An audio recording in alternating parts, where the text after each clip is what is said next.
Contrary to what many people think, the rules of successful investing are actually very simple. Diversify, keep your costs low, and focus on the very long term. Two of those things are easy to do, but the third, taking the long view, can be anything but. When the markets have been going down and down, we naturally want to focus on the here and now. Bear markets are a test, a very stern test of investor emotions.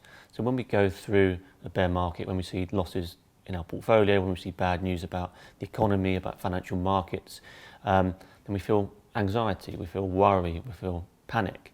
And what that does, it dramatically contracts our time horizons. So for a long-term investor, in a bear market, we're not thinking about the value of our portfolio 20 years hence. We're thinking about what's happening to our portfolio right now. And that the easiest thing we can do to relieve that stress and that worry is to sell our risky investments, to sell our stocks or to sell our corporate bonds, because that removes and alleviates the worries and stresses that we're feeling. So the greatest temptation through a bear market is to remove that worry, remove that short-term pain, but to a great long-term cost. Another problem is that the temptation to sell your stocks increases the longer a bear market continues. The point at which investors are most pessimistic is the worst possible time to capitulate. So what does Joe Wiggins recommend?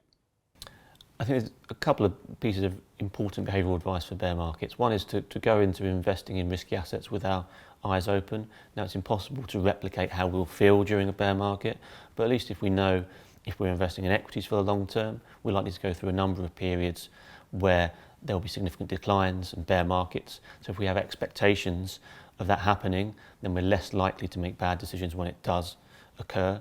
I think during bear markets, it becomes ever more important to try and shut yourself off from the noise, the negativity, and from the willingness or desire for us to check our portfolio consistently. Because again, every time we do that, we're creating decision points where we think, well, if we just sell this and all this stress and anxiety I'm feeling, I can remove that.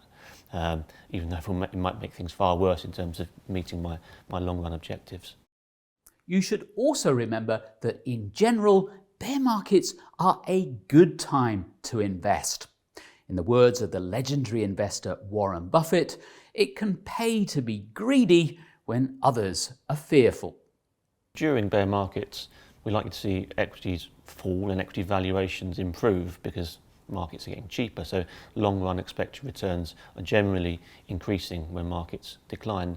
So for long-term investors, that makes it a more attractive time to invest. The problem is that it's exactly the time that we don't want to be investing because we're feeling so negative and pessimistic and short term.